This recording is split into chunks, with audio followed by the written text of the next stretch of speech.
우리는 어제 말씀을 통하여서 세상에서 사람들 앞에서 성과 관련해서 우리가 어떤 사람이어야 하는지에 대하여 살펴보았습니다.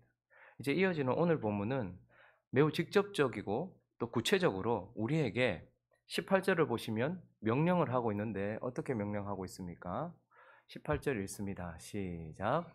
원수를 갚지 말며 동포를 원망하지 말며 내 이웃 사랑하기를 내 자신과 같이 사랑하라. 나는 여호와이니라. 오늘 직접적이고 매우 구체적으로 네 이웃을 사랑하라라고 말씀하시고 있고, 또 더 부담스러운 것은 내 이웃을 사랑하는데 뭐처럼요? 내 자신과 같이 사랑하라라고 말씀하고 있습니다. 하나님을 사랑하라라는 말은 반감을 덜 가지게 만들고요. 하나님을 많이 사랑하라 이런 말들은 그래도 우리가 노력하고 싶은 마음이 드는데, 이웃을 사랑해라, 그런데 네 자신과 같이 사랑해라, 이 말은 사실 우리에게 참 많은 부담을 가져다 주는 말입니다. 그러나 오늘 하나님은 달리 말씀하시지 않고 명확하고 구체적이고 직접적으로 우리에게 이웃을 사랑해라, 네 몸과 같이 사랑해라 라고 말씀합니다. 그래서 이것은 그냥 어렴풋이 짐작해서 이렇게 저렇게 하는 것이 아니라 하나님이 명확하게 말씀하신 대로 행하도록 한다라는 것이죠. 그래서 오늘 본문을 통하여서 한 3가지 정도로 우리가 내 자신과 같이 이웃을 사랑하는 삶이 어떤 것인지, 무엇이 내 자신과 같이 내 이웃을 사랑하는 것인지 한번 살펴보려고 합니다. 그 첫 번째는요, 순종하는 자가 되는 것, 이것이 내 이웃을 내 자신과 같이 사랑하는 것이다라고 말씀해 주고 있습니다. 하나님은 먼저 우리의 이웃 가운데서 우리의 윗권세, 윗사람, 우리 위에 있는 권위와 관련해서 어떻게 해야 되는가에 대하여 말씀하시는데 3절을 한번 읽어볼까요? 우리의 이웃 가운데는 우리 위가 있어요. 자, 읽습니다. 시작. 너희 각 사람은 부모를 경외하고. 하나님은 우리의 위에 있는 권세, 우리 위에 있는 하나님께서 질서를 두신 위에 있는 사람과의 관계 속에서 그들에게 부모를 경외해라 라고 말씀하고 있습니다. 공경해라, 존경해라, 순종해라, 순복해라 라고 말씀하고 있습니다. 여기서 부모는 단순히 내 아버지, 어머니 혹은 내 할아버지, 할머니를 말하는 것이 아닙니다. 이건 전체 윗권위를 대표해서 말하는 것입니다. 그러니 부모라는 이 말 가운데 우리 십계명에도 부모를 공경해라, 이 말은 내 아버지, 어머니를 공경해라라는 말이 포함되어 있지만 전체적으로 다 하나님께서 우리에게 위에 세우신 권위들, 국가 지도자들, 사회 지도자들, 선생들, 교회 지도자들, 그리고 내 직장의 위에 있는 사람들, 하나님께서 내 위에 두신 모든 권위들을 다 순종해라 라고 우리에게 명령하고 있고, 우리가 이웃을 사랑하는, 특별히 우리 위에 있는 이웃을 사랑하는 방법이 바로 그들에게 순종하는 것입니다. 그런데 하나님은 오늘 이 말씀을 주시면서 3절을 계속 보시면 부모를 경외하는 것과, 3절을 한번 보시면요, 네 위에 있는 권세에 순종해라라고 말씀하시면서 하나님과 연결시키고 있어요. 나의 안식일을 지키라. 나는 너희 하나님 여호와니라. 4절도 보니까 너희는 헛된 것들에게로 향하지 말며 너희를 위하여 신상을 부어 만들지 말라. 나는 너희 하나님이니라. 그러니까 위에 있는 권세에 순종하는 것은 내 위에 계신 하나님을 순종하기 때문에, 내가 하나님의 권세 아래에 있기 때문에 해야 하는 명령이라는 것입니다. 위에 계신 하나님, 내 영혼의 위에 계신 나의 전부가 되시는 하나님께서 나의 위에 계시기 때문에 그 하나님이 정해놓으신 질서 가운데에서 내 위에 있는 권세에 복종해야 되고, 또 하나님을 경외한다면 마땅히 뭐죠? 그 하나님이 세우신 위의 권위들에게 순종해야 된다라고 말씀하고 있어요. 쉬운 일은 아니겠죠. 왜냐하면 오늘 3절을 다시 보시면요, 너희 각 사람은 부모를 경외해라 라고 말해요. 앞에 부모다운 부모를 경외해라, 지도자다운 지도자를 경외해라, 대통령다운 대통령을 경외해라, 임금다운 임금을 경외해라, 이렇게 말하면 우리가 좀 쉬워요. 그런데 하나님은 거기에 조건을 달지 않으셨습니다. 네가 하나님을 경외한다면, 네가 하나님의 권세 아래에 있다면 하나님이 정해놓으신 그 권세 아래서 복종해야 된다라는 이 말 앞에 우리가 인정할 만한 부모, 혹은 우리가 인정할 만한 지도자, 우리가 인정할 만한 선생이 아니라 할지라도 위에 권세를 두었다면 복종해야 된다라고 말씀하고 있습니다. 그래서 로마서 13장 1절을 보시면요. 읽어볼까요? 시작. 각 사람은 위에 있는 권세들에게 복종하라. 권세는 하나님으로부터 나지 않음이 없나니 모든 권세는 다 하나님께서 정하신 것이죠. 여러분, 저 말을 하는 사람이 지금 누굴까요? 로마서를 누가 썼습니까? 로마가 썼습니까? 바울이 썼죠. 근데 바울이 어떻게 저런 말을 할 수 있었을까요? 바울이 살던 시대는 가이샤가 통치하던 시대였습니다. 가이샤는, 시저는 예수 믿는 사람들을 다 잡아 죽였어요. 그리고 하나님께 복종하지 않는 지도자였습니다. 하나님 위에 서서 자기가 신이라고 말했던 그런 자였습니다. 그리고 하나님의 몸된 교회를 박해했고요. 실제로 바울도, 베드로도 누구 손에 의해서 죽었습니까? 로마의 지도자에 의해서 죽었어요. 그런데도 바울은 뭐라고 말하는 거예요? 위에 있는 권세에 복종해라. 왜? 권세는 하나님께서 정하신 것이기 때문이다. 이렇게 말합니다. 그러면 이제 우리가 좀 힘들어져요. 와, 뭐지?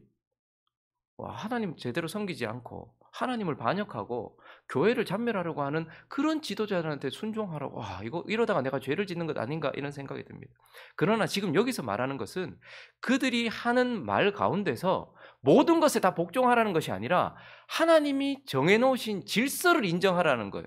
그래서 다니엘서 3장을 가보시면요. 언제나 그 시대마다 지도자들이 하나님께 반역했었습니다. 사실은. 그런데도 불구하고 사드락과 메삭과 아벳느고 다니엘 같은 사람은 지금 바벨론 왕 느부갓네살 안에 있었어요. 느부갓네살이 하나님을 경외합니까? 절대 경외하지 않아요. 그리고 지금 저들도 하나님을 믿는 믿음 때문에 지금 저기서 풀무불에 들어가서 죽기 일보 직전인 거예요. 그런데 그때의 이들의 태도를 보십시오. 이들은 사드락과 메삭과 아벳느고에게 신상 앞에 엎드리라는 거예요. 자기 형상으로 만들어 놓은 신상 앞에 우상 숭배하라고 말했거든요. 이거 어떻게 말을 들을 수 있겠어요? 이거 순종하는 거 어떻게 해야 되는가? 그런데 이때 하나님께서 말씀하신 것은 이런 의미입니다. 사드락과 메삭과 아벳느고가 왕에게 대답하여 이르되 뭐라고 말합니까? 느부갓네살이요. 이 일에 대하여 왕에게 대답할 필요가 없나이다. 지금 사드락과 메삭과 아벳느고가 일어나서 느부갓네살을 끌어내리려고 한다든지 아니면 암살하려고 한다든지 그에게 비난하지 않습니다. 그 대신에 그가 하는 잘못된 하나님을 반역하는 행동에 대해서는 그가 순종할 수 없지만 그러나 그가 여전히 그를 뭐라고 부르고 있습니까? 느부갓네살이여 라고 부르고 있어요. 하나님이 너를 그 자리에 세웠다라는 것은 인정하고 있는 것이죠. 그러니까 우리가 우리 위에 있는 권세들, 우리 위에 있는 이웃들과의 관계 속에서 기억해야 하는 것은 이 모든 질서는 하나님께서 정하셨다는 것을 인정해야 해요. 그것마저도 무너뜨리는 것은 잘못된 것이라는 말입니다. 그들이 만약에 우상을 숭배하라고 한다든지 죄를 짓게 하라고 한다면 우리는 거기서 멈춰설 수밖에 없었죠. 그들이 내 목을 친다 해도 결국 내가 그들의 목을 칠 수는 없는 것입니다. 그들이 내 자리를 끌어내린다 해도 내가 그 사람들의 자리를 끌어내릴 수는 없는 거예요. 왜요? 그것을 정하신 분이 누구기 때문입니까? 하나님이기 때문이에요. 그렇기 때문에 하나님은 우리에게 네가 세상 가운데서 사람 가운데서 살아갈 때에 네 위의 권세들을 만날 때 어떻게 하라는 거예요? 순종해라. 그것을 정하신 하나님은 인정해라 라고 우리에게 말씀하고 계시는 것입니다. 이것이 바로 이웃을 사랑하는 첫 번째 태도입니다. 그리고 두 번째 태도는 바로 돌아보는 자가 되는 것, 돌보는 자가 되는 것, 긍휼을 베푸는 자가 되는 것, 이것을 우리에게 말씀하고 있습니다. 이제 위에 있는 이웃에 대하여 말했다면 어떻게 보면 아래에 있는 이웃, 가난하고 궁핍한 사람들을 대하는 태도에 대해서도 이어지는 본문이 우리에게 가르쳐주고 있는데 하나님은 가난하고 궁핍한 자를 우리 옆에 두십니다. 그런데 그들과의 관계 속에서 하나님은 어떻게 하라고 말씀하십니까? 그들을 돌아보고 그들을 돌봐주고 그들에게 긍휼을 베풀어라라고 말씀하고 있습니다. 5절부터 한번 보시면요. 8절까지 한번 읽어보겠습니다. 시작. 너희는 화목 제물을 여호와께 드릴 때에 기쁘게 받으시도록 드리고 그 제물은 드리는 날과 이튿날에 먹고 셋째 날까지 남았거든 불사르라. 셋째 날에 조금이라도 먹으면 가증한 것이 되어 기쁘게 받으심이 되지 못하고 그것을 먹는 자는 여호와의 성물을 더럽힘으로 말미암아 죄를 담당하리니 그가 그의 백성 중에서 끊어지리라. 화목 제물에 대해서 말합니다. 그러면 속죄제나 속건제 다른 어떤 제물, 번제에 대해서 말하는 것이 아니라 화목제에 대해서 오늘 지금 말하고 있어요. 화목제는요.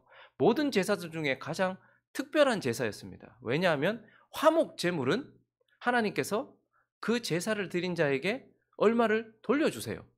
그래서 그것을 가지고 그는 이웃들과 함께, 특별히 가난한 자들과 함께 그 제물을 나누어서 먹게 되어 있습니다. 그래서 화목 제물을 하나님께서 기쁘시게 받는다는 것은 그 순간에 하나님께서 기쁘시게 받아야 되지만 이 음식을 어떻게 처리하느냐와 관련이 있었습니다. 그래서 지금 이틀까지 먹어라. 지금처럼 냉장고가 있을 때가 아닙니다. 음식을 빨리 처리해야 되죠. 그런데 이틀까지 먹고 3일째 먹으면 어떻게 되는 거예요? 이 제사 하나님께서 기쁘게 받지 못하셨다. 왜요? 이 제사는, 화목제는 어떤 사람이 하나님께 너무 감사한 일이 있어요. 하나님께 서원을 갚았고 하나님이 은혜를 베풀어 주셔서 하나님께 감사를 표현하는 제사예요. 그래서 하나님과 화목하게 되고 하나님이 주신 축복 때문에 축제가 열리는 제사예요. 그런데 이 화목제가 열리면 동네 사람들, 특별히 가난하고 잘 먹지 못하는 사람들은 기대를 해요. 왜요? 하나님이 주신 은혜가 이 사람을 통하여서 우리에게 흘러올 것을 기대하고 있는 거예요. 그래서 화목제에서 사실은 나는 하나님께 이미 드렸는데 하나님이 나한테 그 제물의 얼마를 주시는 거예요. 그래서 이걸 가지고 어떻게 하는 거예요? 우리 주변에 있는 가난하고 궁핍한 사람들에게 이것을 나누어 주는 거예요. 그런데 욕심이 생기면 어떻게 할까요? 이 많은 제물을 하루 이틀 만에 소비할 수 있습니까? 없습니까? 나를 위해서 쓰면. 못해요. 누군가에게 나눠야 돼요. 그런데 이걸 욕심을 가지고 나눠 놓으면, 숨겨놓으면 3일째까지 가고 4일째까지 가겠지만 하나님은 그거 기뻐 받으시지 않는다라고 말해요. 그래서 사실은 화목제는 하나님을 향한 감사로 하나님께 제사를 드리면 그 감사를 받으시고 하나님이 이 사람과 이 사람 주변에 있는 가난한 사람들을 위하여서 그 재물을 다시 돌려주셔서 이 사람을 통해서 하나님의 화평과 하나님의 은혜, 특별히 가난한 자들에게 음식을 나눠줌으로써 그들이 1년에 한 번 먹을까 말까 한 고기를 먹게 하는 그런 시간이었단 말입니다. 그래서 이 화목제는 하나님이 내게 주신 은혜를 가지고 내 주변에 가난하고 궁핍한 자들에게 긍휼을 베푸는 시간이고, 그래서 하나님은 우리에게 너는 너희 주변에 돌아보는 자가 되어라, 돌보는 자가 되어라, 하나님이 주신 은혜를 나누는 자가 되어야 된다라고 말씀하십니다. 없는 은혜를 사람들에게 뽑아내어서 내가 빚져가면서 그렇게 하라는 말이 아니라 하나님이 우리에게 은혜를 주셨다면 그 은혜 가지고서 어떻게 하는 거예요? 우리는 우리 좋은 사람한테 나누는 경향이 많아요. 그거는 누구나 할 수 있는 겁니다. 우리가 인사하는 사람한테 늘 인사하고 내가 좋은 사람한테 내 거 나누는 거, 그건 쉬운 거예요. 근데 내 주변에 내게 아무런 유익을 주지 못했던 궁핍한 자들, 그냥 내 손만 바라보고 있는 자들에게 이것을 나누게 하시면서 하나님은 가난하고 궁핍한 자들에게 하나님의 은혜를 나누게 하십니다. 그리고 이어지는 9절과 10절도 읽어볼까요? 읽어보겠습니다. 시작. 너희가 너희의 땅에서 곡식을 거둘 때에 너는 밭 모퉁이까지 다 거두지 말고 내 떨어진 이삭도 줍지 말며 내 포도원의 열매를 다 따지 말며 내 포도원에 떨어진 열매도 줍지 말고 가난한 사람과 거류민을 위하여 버려두라. 나는 너희의 하나님 여호와니라. 추수할 때 말이죠. 하나도 빠짐없이 모퉁이까지 싹 다 하기는 사실 힘들잖아요. 그런 것들 그냥 내버려 두라는 거예요. 그리고 뭐 하다가 툭툭 떨어지는 것들 있잖아요. 그런 것들 내버려 두라라는 거예요. 그래서 포도원의 열매를 딸 때에도 포도원에 떨어진 열매 그거 줍지 말고 네가 딸 때까지 다 따라. 그런데 하나님께서 풍성하게 수확을 주셨을 때 남는 것들이 있고 네가 신경 쓰지 않으면 거기 내버려지는 것들이 있다. 그런데 그건 사실 네 거 아니다. 네 밭을 통하여서 내가 가난한 자들과 거류민들을 위하여 남겨둔 것이다. 이렇게 말씀하면서 하나님이 주신 축복을 또 어떻게 하라는 거예요? 이웃 사람들을 위하여. 우리는 하나님께서 빚져가면서 사람들을 돌보라고 말씀하시지 않는다는 것을 기억해야 합니다. 우리에게 풍성한 은혜를 주셨을 때에 내가 그것 가운데 얼마는 내 가난한 자들을 위하여 하나님께서 떼어놓으라 하신 것이구나라는 것을 기억할 필요가 있어요. 그런데 여기서 중요한 것은 이 시대는 지금 기부를 높이 평가합니다. 그냥 돈을 없는 사람한테 나눠주는 거. 근데 사실 이게 지금 기부입니까? 가만히 보십시오.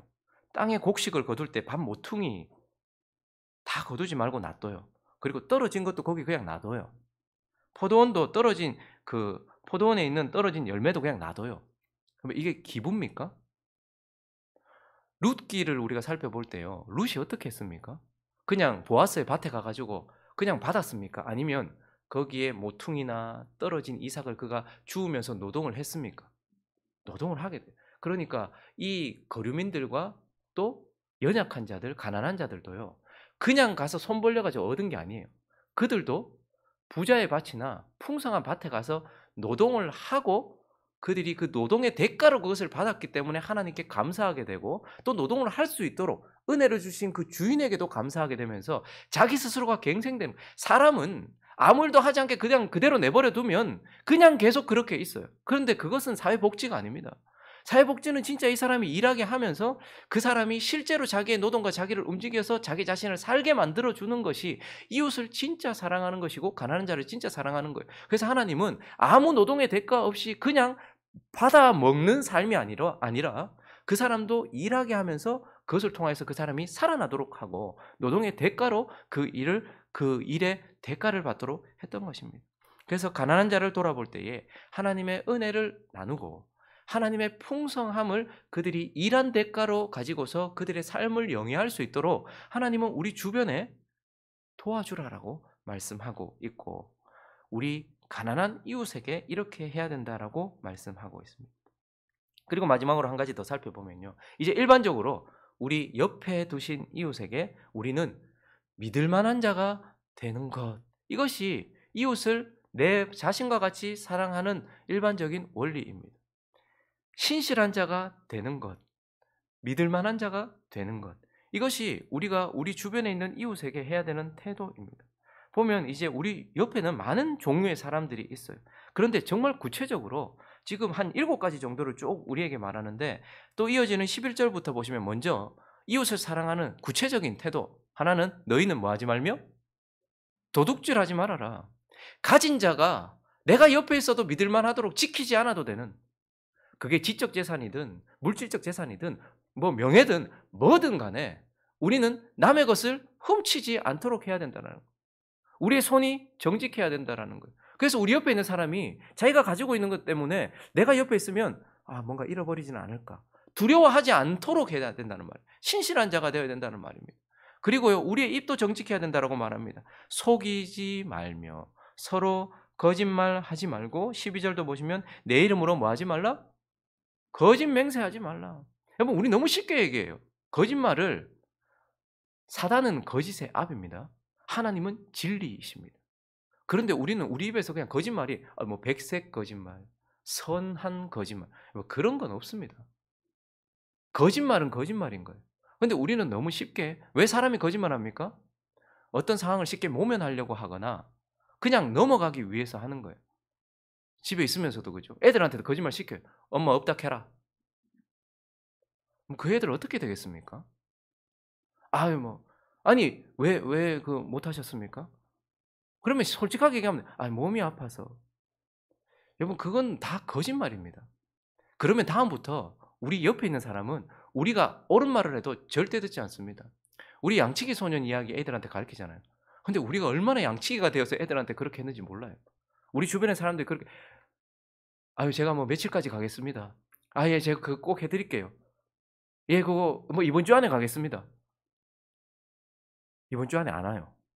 그러면 뭐 안 온 거에 뭐 어떡하겠습니까? 근데 그다음부터 다시는 우리 말을 믿지 않습니다. 그런 상태에서 예수가 우리를 위해서 죽으셨다. 예수 믿으면 천국 간다. 뭐 이런 얘기하면 믿겠습니까? 하나님은 우리 이웃에 옆에 있는 이웃에게 내 입이 정직하기를 원하세요. 그래서 그들이 말하면 저건 맞다. 저건 틀림없다. 그래서 믿을만 해야 된다라고 우리에게 말씀하고 있습니다. 그리고 13절부터 이어지는 본문을 보면 우리 옆에는 우리보다 약한 사람들이 있어요. 그래서 13절을 보면 너는 내 이웃을, 여기서 이웃은 약한 사람들이에요. 억압하지 말라는 거예요. 내가 뭐 경제적인 지위로 내가 그 사람보다 위에 있든지 아니면 뭐 육체적 힘으로 위에 있든지 아니면 하나님께 주신 권력 때문에 위에 있든지 간에 어쨌든 우리 이웃을 억압하지 말아라. 학교에서도 보십시오. 아이들이 힘 좀 있거나 좀 인기 있거나 이러면 누군가를 반드시 괴롭혀요. 그런데 약한 사람이 우리가 옆에 있어도 두려워 떨지 않고 약한 사람이 우리 옆에 있어도 우리는 믿을 만한 사람이라고 생각할 수 있어야 돼요. 품꾼들의 삭스를 아침까지 밤새도록 내게 두지 말아라. 그들은 오늘 하루 벌어서 하루 먹고 사는데 그런데 그걸 주지 않는 거예요. 노동자들, 이런 자들 그런 자들도 우리 옆에 있을 때에는 저 사람은 틀림없다. 저 사람하고 함께 있으면 괜찮다. 라는 그런 사람이 돼야 된다는 거예요. 거기다가 더 약한 사람들도 있습니다. 14절을 보시면요. 처음부터 장애가 있든지 아니면 후천적으로 장애가 있든지 못 듣는 사람도 있고요. 보지 못하는 사람도 있어요. 그런데 우리는 보면 그런 사람들을 이용해 먹어요. 그 사람들에게 약점이 있기 때문에 요거 속여가지고 요렇게 해가지고 하고, 그리고 앞에 맹인들 앞에 장애물 놓고, 꼭 이렇게 문자적으로만 아니더라도 우리는 약하고 뭔가 할 수 있을 것 같으면 그거 이용해가지고 우리 이익을 위해서 하고, 그래서 우리 옆에 있는 약한 사람들이나 장애가 있는 사람들이나 약점이 있는 사람들, 연약한 사람들, 스스로 자기를 지키지 못하는 사람들이 있는데, 그리스도인된 우리가 옆에 있으면 이 사람 옆에 있으면 내가 안심하고 지금 있을 수 있다. 이런 믿을 만한 사람이 되어야 된다라는 것입니다. 그리고 15절도 보시면요. 우리 주변에는 판단해야 될 상황들이 많이 있습니다. 그런데 우리는 좌로나 우로나 많이 치우쳐요. 대부분 보면 정확하지 않습니다. 우리는 내가 좋은 사람 편을 들게 돼 있어요. 자식도요. 내가 좋아하는 자식은 잘못해도 편들어줘요. 사람도 마찬가지예요. 근데 대부분의 사람들은 재판할 때예요. 불의를 행하지 말아라라고 말하는데, 어떤 사람들 가난한 자들 편에 무조건 가난하면 그 사람들이 옳은 줄 알아요. 약하고 가난하면 막 그 사람들 편을 막 들어요. 그리고 또 어떤 사람들은요. 강한 자들, 세력 있는 자들, 내한테 유익을 좀 줄 수 있는 자들, 그런 사람들한테 뇌물 받고 그런 사람들 쪽에 속하게 돼요.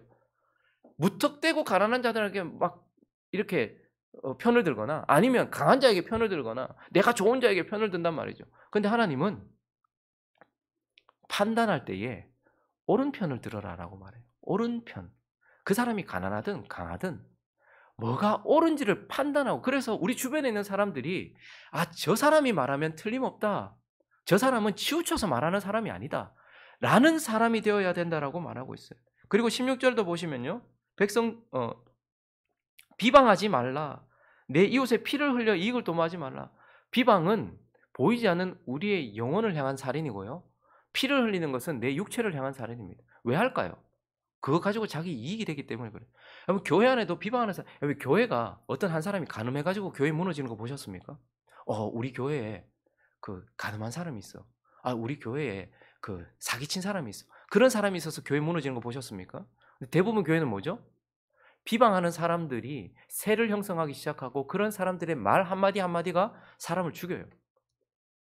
성도가 성도를 비방하고, 성도가 목회자를 비방하고, 목회자가 성도를 비방하고. 근데 그것은 그 사람의 가장 소중한 마음과 영혼을 향한 살인이에요. 그 왜 그렇게 합니까?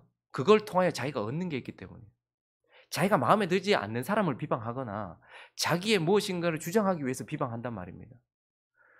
그런데 하나님은 옆에 있어도 저 사람은 뜻없이, 이유 없이 사람의 영혼을 위하여 칼을 들이대는 사람도 아니고, 사람의 자기 유익과 이익 때문에 칼을 들이대는 사람이 아니다라는 믿을 만한 사람이 되어야 된다라고 말하고 있어요. 그래서 어떤 사람하고 친해질 때 우리는 대부분 어떻게 친해집니까? 은혜를 나누면서 친해집니까? 누구 하나 까면서 친해집니까? 여성분들도 남편 칭찬하면서 친해지십니까? 남편 욕하시면서 친해지십니까? 우리 교회는 다 남편 칭찬하면서 친해지고 또 은혜를 나누면서 친해지지만, 대부분의 사람들은 그래요. 그런데 그거 위험한 겁니다. 이제 나중에 어떤 생각 드는지 아십니까? 내 말고 이 사람이 내하고 그래 친해졌는데 나 빼고 다른 사람들하고 있으면 그 사람 뭐 할까요 이제? 저거 내 욕하는 거 아이가? 내 그때 얘기했던 거 얘기하는 거 아이가? 그 사람도 나를 그렇게 생각할 것이고 나도 그렇게 생각하는 거죠. 저거 자기 이익만 된다 하면 언제든지 내 뒤통수 치는 사람 아이가? 이런 사람 되지 말라는 거예요. 거기다가 17절은요. 형제를 마음으로 미워하지 마. 형제, 육체의 형제든 영혼의 형제든, 형제는 내가 정하는 게 아닙니다. 내가 정한 사람하고 우리가 가족을 맺는 게 아니에요. 하나님이 정해 놓으신 거예요. 육체의 형제든 영혼의 형제든. 그런데 마음에 드는 형제가 많을까요? 마음에 들지 않는 형제가 더 많을까요? 마음에 들지 않는 형제가 더 많아요. 그리고 나한테 잘하는 형제보다 못하는 형제가 더 많아요. 그런데 어떻게 하라고 말합니까? 형제라면, 하나님이 정해 놓으셨다면 마음으로 미워하지 말아라. 그리고 형제가 잘못했는데 그냥 그거 내버려 두지 말고 이웃을 반드시 견책해서, 이건 타일르라는 말입니다. 때리고 징계하라는 말이 아니라 타일러서 죄에서 떠나게 해라라고 말하고 있어요. 그리고 마지막 18절도 보시면요. 이제는 어떤 이웃입니까? 나한테 잘못한 이웃이에요. 원수 같은 이웃이에요. 그리고 이 나라를 무너뜨린 어떤 그런 동포들을 말하는 거예요. 그런데 그들에게 원수 갚지 말고 원망도 하지 말라라고 말하고 있어요. 이것을 통해서 하나님은 우리 이웃에게 우리는 어떤 자가 되어야 됩니까? 하나님을 믿는 자로서 사람들 앞에는 믿을 만한 자가 되어야 되니까 믿음의 사람이어야 돼요. 우리는 하나님을 믿는 사람인가 동시에 사람들에게는 정말 저 사람 신실하고 내가 옆에 기대도 되고 옆에 있어도 되는 믿을 만한 사람이 되어야 된다라고 말씀하고 계시는 것입니다. 말씀을 정리하겠습니다. 여러분 지금 한번 생각해 보세요. 여러분 옆에 이런 사람, 이런 이웃 있습니까? 우리 옆에 이런 이웃이 있다면 얼마나 좋겠습니까? 그죠? 이런 이웃들과 사귀시는 저와 여러분 되시기를 예수 그리스도의 이름으로 축원합니다. 그런데 하나님은 이런 이웃을 찾아서 그런 이웃과 사귀라고도 말씀하시지만 우리에게 뭐라고 말씀하십니까? 누가복음 10장 마지막으로 살펴보겠습니다. 29절에 그 사람이 자기를 옳게 보이려고 예수께 여짜오되 그러면 내 이웃이 누구입니까? 라는 질문을 했어요. 근데 저 질문에 대한 하나님의 예수 그리스도의 대답 가운데 그 비유의 끝에 37절은 우리에게 이렇게 명령하고 있습니다. 읽습니다. 시작. 이르되 자비를 베푼 자니이다. 예수께서 이르시되 가서 너도 이와 같이 하라 하시. 우리 옆에 이런 이웃이 있는 건 참 중요합니다. 그러나 우리가 우리 이웃에게 이러한 자가 되라라고 말씀하십니다. 우리 위에 권세를 가진 이웃에게는 순종하는 자가 되고 우리 주변에 연약하고 힘들고 가난하고 궁핍한 자들에게는 그들을 돌아보는 이웃이 되고 우리 주변에 누가 있든지 간에 우리는 그들에게 믿을 만한 사람이 되라. 그런 이웃이 되라라고 말씀하고 있습니다. 내 이웃을 내 자신과 같이 사랑하는 것은 구체적이고 매우 명확하다라는 것을 기억하면서 저와 여러분이 이런 이웃이 되고 서로에게 이런 이웃이 되어주는 그런 은혜가 있기를 예수 그리스도의 이름으로 축원합니다.